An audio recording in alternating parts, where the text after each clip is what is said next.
Good morning students. I hope you are fit and fine at your home.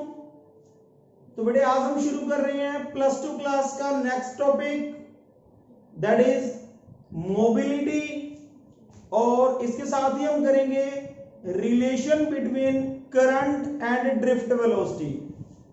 तो सबसे पहले हम शुरू करते हैं बेटे मोबिलिटी। मोबिलिटी क्या होता है? Mobility is the ratio of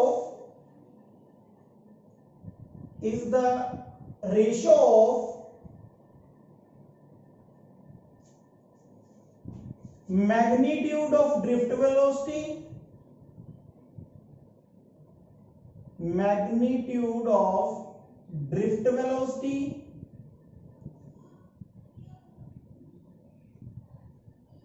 and external electric field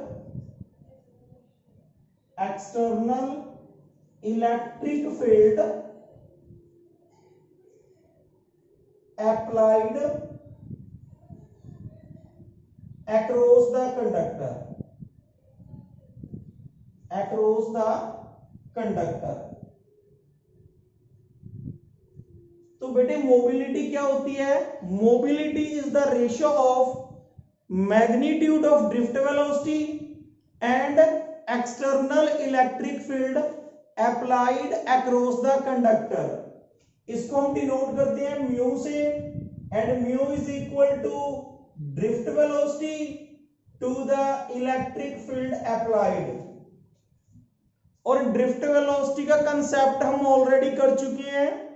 drift velocity किसकी इक्वल होती है?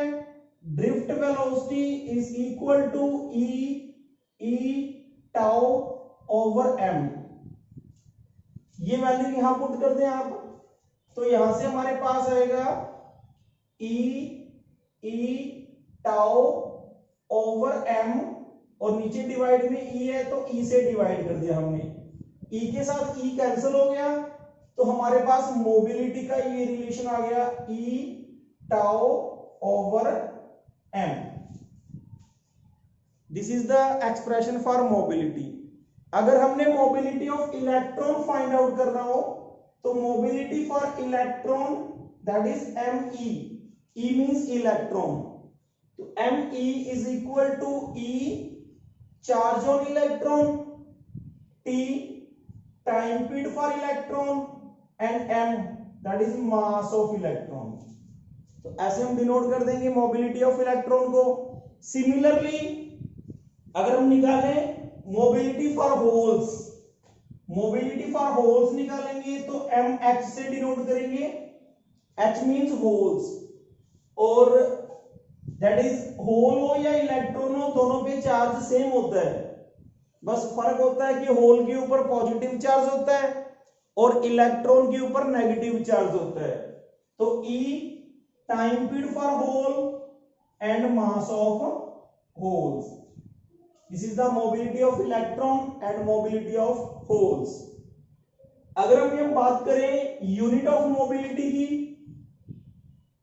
यूनिट ऑफ मोबिलिटी तो आपको पता है मोबिलिटी होती है रेशियो किसकी? Drift velocity to the electric field. तो यहां से हम लिख सकते हैं ड्रिफ्ट वेलोसिटी की यूनिट होती है metre per second. Drift velocity is simply velocity और इलेक्ट्रिक फील्ड की यूनिट होती है newton per coulomb. Then it becomes metre per second per newton coulomb. ये बन जाएगा हमारे पास, इसकी यूनिट हो गई मीटर पर सेकंड, या इसको सिंपली ऐसे लिख लो तो ज्यादा बेटर है। मीटर पर सेकंड, न्यूटन ऊपर जाके -1 हो जाएगा और कूलम ऊपर जाके +1 हो जाएगा। तो this is the unit of mobility. इसके साथ ही एक यूनिट इसकी ये भी होती है दैट इज मीटर स्क्वायर पर सेकंड पर volt. This is also the unit of mobility. ये दोनों जो है मोबिलिटी की यूनिट है। तो मोबिलिटी क्या होता है आपको पता चल गया होगा, रेशियो होती है drift velocity to the electric field. इसकी यूनिट इंपॉर्टेंट है, एक नंबर का क्वेश्चन बनता है इसके अंदर से कि what is the unit of mobility, तो आप लोग यहां से लिख सकते हो।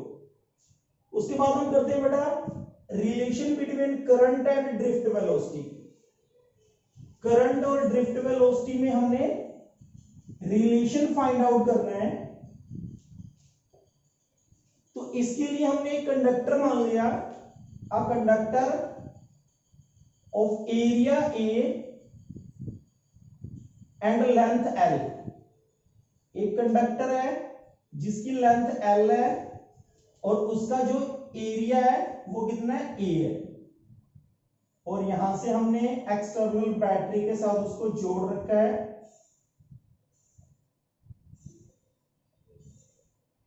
ये नेगेटिव है और ये पॉजिटिव है, और इलेक्ट्रॉन्स ड्रिफ्ट हो रहे हैं with drift velocity from negative terminal to positive terminal. ये हमने यहां पे कनेक्शन कर दिए। अब ये मान ले हम कि अगर उसका एरिया ए है और लेंथ कंडक्टर की कितनी है, एल है, देन वॉल्यूम ऑफ कंडक्टर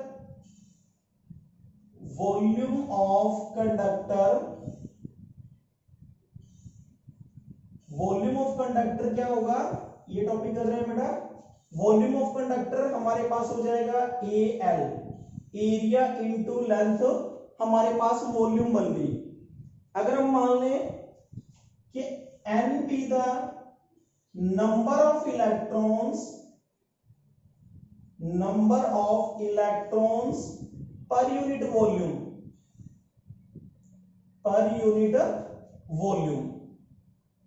अगर हमारे पास n small n be the number of electrons per unit volume, unit volume के अंदर कितने इलेक्ट्रॉन्स है, n इलेक्ट्रॉन्स है, और हमारे पास टोटल वॉल्यूम कितनी है, Al, तो टोटल नंबर ऑफ इलेक्ट्रॉन्स कितने होंगे, then total number of electrons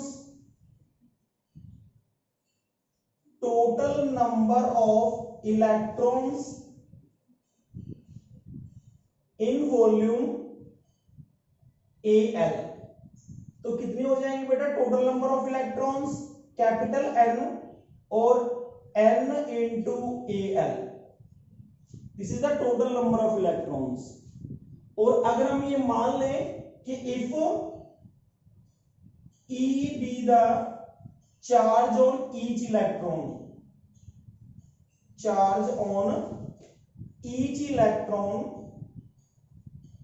अगर हर इलेक्ट्रॉन पे चार्ज E है, E be the charge on each electron, then total charge कितना होगा,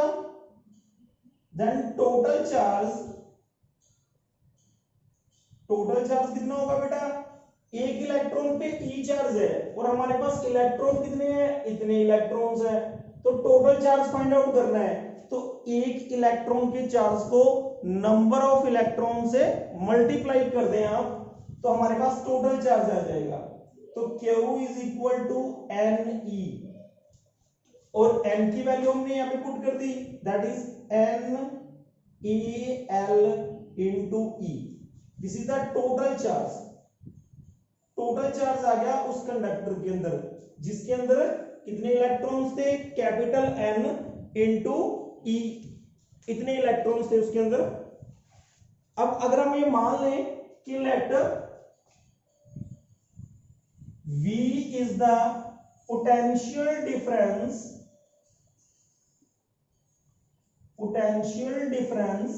between the ends of conductor,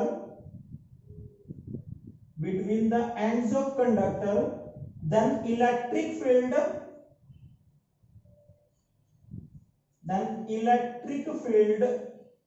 applied is E, and E is equal to V over L। इसको हम equation number 1 दे देते हैं, ये equation number हम 2 मान लेते हैं। तो यहां से हमने Q की वैल्यू निकाल ली और दूसरा हमने निकाल लिया E निकाल लिया।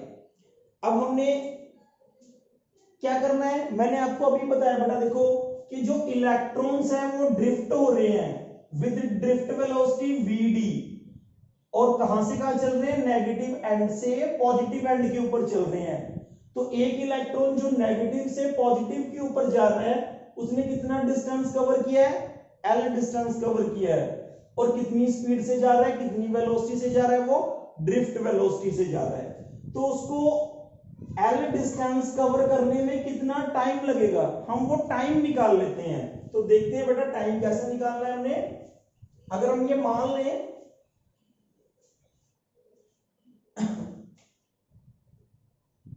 let the time taken by the electron, the time taken by electron to cover the distance of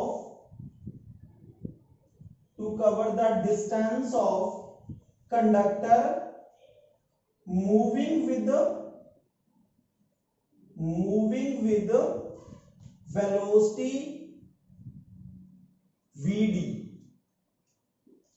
एक कंडक्टर है जिसकी लेंथ एल है, उसके अंदर इलेक्ट्रॉन यहां से नेगेटिव टर्मिनल से पॉजिटिव टर्मिनल पे जा रहे हैं, तो कितना डिस्टेंस कवर कर रहे हैं, एल डिस्टेंस कवर कर रहे हैं, और उनकी वेलोसिटी कितनी है, vd। तो उसको जो टाइम लगेगा t is equal to, time निकालना बेटा हमने, टाइम इज इक्वल टू क्या होता है हमारे पास, टाइम का relation.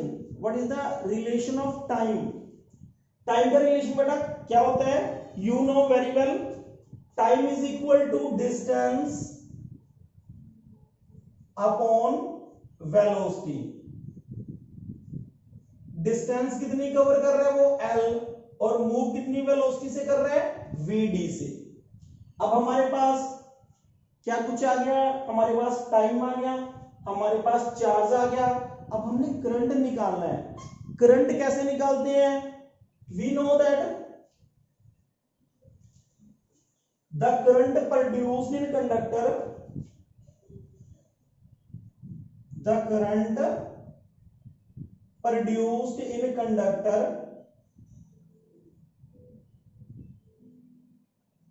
Is I, and I current क्या होता है, करंट होता है the rate of change of charge, the rate of flowing charge. तो यहां से हम लिख सकते हैं current is equal to charge per unit time. तो बेटे चार्ज कितना फ्लो कर रहा है, टोटल कंडक्टर के अंदर चार्ज कितना है वो हमने अभी निकाला था, कितना था हमारे पास, NeAl, this is the total charge. और हमारे पास टाइम, टाइम कितना लेके चल रहे हैं हम, t is the time, but t की वैल्यू तो हम निकाल चुके हैं ऑलरेडी। तो I इज इक्वल टू आ गया हमारे पास NeAl, L थोड़ा सा ऐसे लिख ले ताकि E और L के अंदर आपको थोड़ा सा डिफरेंस पता चल जाए। तो NeAl, और टाइम की वैल्यू कितनी है, that is L over Vd। तो L के साथ L कैंसिल हो गया और Vd ऊपर चला जाएगा, तो I इज इक्वल टू आ गया NeAVd। This is the relation between current and drift velocity. I current है और Vd क्या है, ड्रिफ्ट वेलोसिटी है। तो ये रिलेशन होता है बेटा करंट और ड्रिफ्ट वेलोसिटी में। I is equal to NeAVd। N is the number of electrons per unit volume, E जो है वो चार्ज ऑन ईच इलेक्ट्रॉन है, A जो है एरिया ऑफ कंडक्टर है, और Vd जो है वो ड्रिफ्ट वेलोसिटी है। तो ये रिलेशन होता है करंट और ड्रिफ्ट वेलोसिटी में। अब इसको थोड़ा सा चेंज और करके देख लेते हैं हम, कैसे चेंज करेंगे इसको। हमने अभी पढ़ा है कि जो मोबिलिटी होती है, अभी अभी करके आए just, we know that mu is equal to Vd over E. Mobility is the ratio of drift velocity to the applied electric field. और यहां से अगर हम Vd की वैल्यू निकाल लें तो this implies that Vd is equal to mu E. Okay बेटा, अभी करके आए ना। तो अगर ये वैल्यू Vd की जगह अगर हम mu E पुट कर दें इस इक्वेशन में, तो हमारे पास एक नया रिलेशन आएगा, I is equal to NeE, जहां वीडी लिखना था वहां मैंने पुट कर दिया mu E, this becomes mu E. तो यहां से हमारे पास एक और नया रिलेशन बन गया, that is current, relation between current and mobility. Mu mobility है और आई जो है वो करंट है। तो ये टॉपिक जो हमने आज दोनों की है, मोबिलिटी क्या होती है, that is the ratio of drift velocity to the applied electric field. उसके बाद हमने रिलेशन किया, relation between current and drift velocity. Current होता है आई और ड्रिफ्ट वेलोसिटी होती है वीडी। तो यहां से हमने ये रिलेशन फाइंड आउट किया, I is equal to N E A VD. उसके बाद हमने कंसेप्ट ऑफ मोबिलिटी यूज करके और हमने करंट और मोबिलिटी में भी रिलेशन निकाल लिया। तो I is equal to N E A mu E, this is the relation between current and mobility. तो आज ये दोनों टॉपिक जो हमने किए, आई होप आप लोगों को अच्छे से समझ में आए होंगे। अगर इनसे रिलेटेड आपको कोई भी दिक्कत हो, कोई प्रॉब्लम हो, आपका कोई क्वेश्चन हो, तो आप मेरे से पूछ सकते हैं। Thank you.